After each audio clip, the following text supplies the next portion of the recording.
Hola, buenos días. Entonces ya seguimos con nuestro tema. Ahora nuestro temario, vamos a ver los sistemas mecánicos de traslación. Son dos sistemas mecánicos, traslación y rotación. Vamos a empezar con el de traslación. ¿Qué características tiene este análisis? Es de lo que ya vimos anteriormente.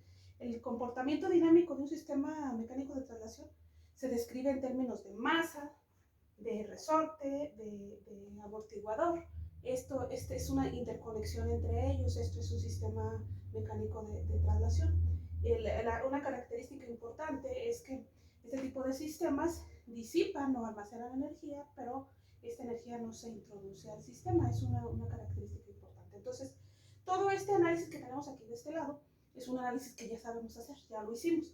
El análisis de aquel lado es la respuesta en el tiempo que se nos pide, es que utilizaría pues, la transformada de Laplace precisamente para calcular precisamente esa respuesta en el tiempo. Entonces, ¿qué dice el problema? Dice, el sistema que se muestra en la figura está inicialmente en reposo y el desplazamiento X se mide desde la posición de equilibrio.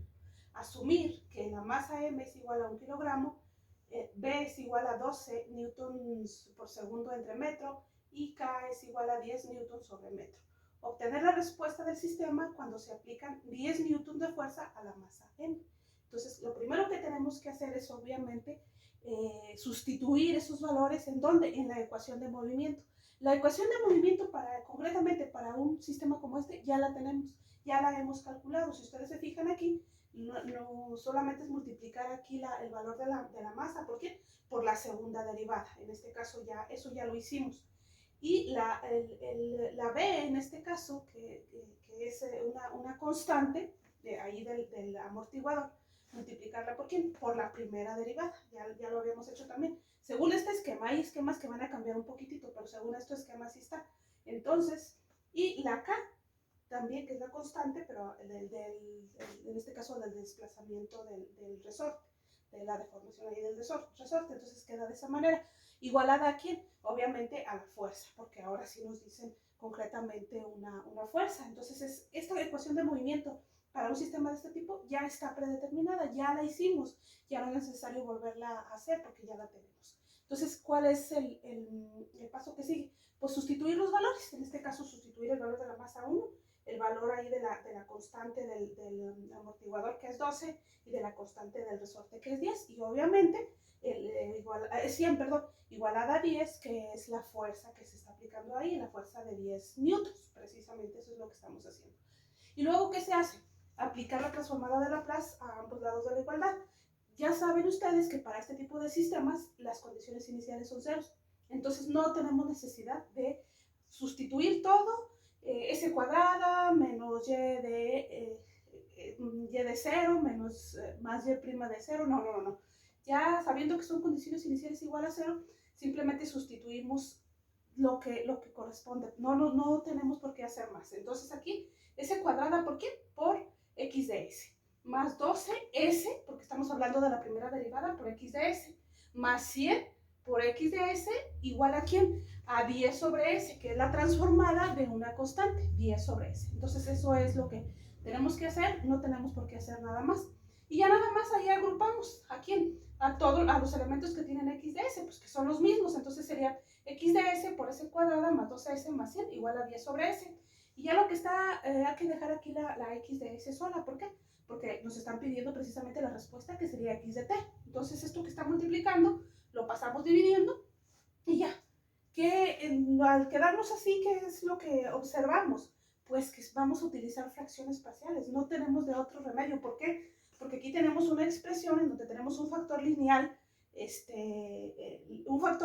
está elevado a la S, y un factor cuadrático irreducible. Entonces, un factor cuadrático irreducible, ¿qué es?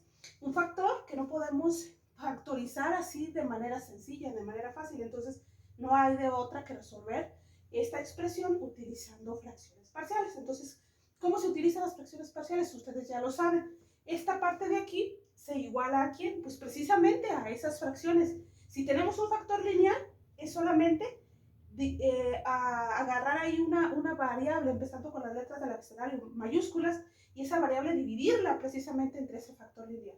Si tenemos un factor cuadrático irreducible, es poner de esta manera B, S más C entre ese factor cuadrático irreducible. Es decir, aquí en lugar de poner solamente B, tenemos que poner la B acompañada de S y poner ahí otra variable que sería C. Eso ya lo saben ustedes hacer desde cálculo integral, entonces no hay problema. Cuando es un factor cuadrático irreducible, hay que hacer esos invariablemente. ¿Y ya qué hacemos? Pues dejar nuestra expresión de tal manera que la podamos resolver fácilmente. Entonces, ¿qué es lo que vamos a hacer? Esto que tenemos aquí dividiendo, lo pasamos aquí multiplicando a absolutamente toda la expresión. Entonces quedaría 10 igual a ¿quién? A esta expresión multiplicada por el denominador que tenemos acá. Entonces, obviamente, al multiplicar A sobre S por toda esa expresión, ¿quién se me va a eliminar? Pues ese de aquí y ese de acá, obvio. ¿Y quién me va a quedar? La pura A multiplicada por esta expresión, por ese trinomio. Y luego, al multiplicar esta expresión por todo esto, ¿quién se va a eliminar? Pues se va a eliminar el trinomio con el trinomio. ¿Y quién me va a quedar nada más? S. Obviamente, el BS más C multiplicado por S. Aquí hay un tip importante. Al hacer ese movimiento que yo hago, ustedes ni siquiera tienen necesidad de hacerlo si no quieren. Solamente hay que tomar en cuenta una cosa.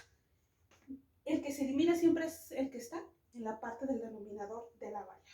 Sí, consta de eso es siempre. Entonces, obviamente, aquí con dos elementos solamente se puede hacer la multiplicación cruzada y listo.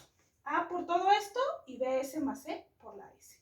El detalle viene cuando ya hay más elementos, pero cuando son dos elementos, eso es lo que se hace solamente. Y ya, igualamos 10, este 10 aquí, a lo que nos quedó de la multiplicación y hacemos precisamente la multiplicación, que sería multiplicar la A por cada uno de estos elementos y multiplicar aquí al BS más C por S. Entonces,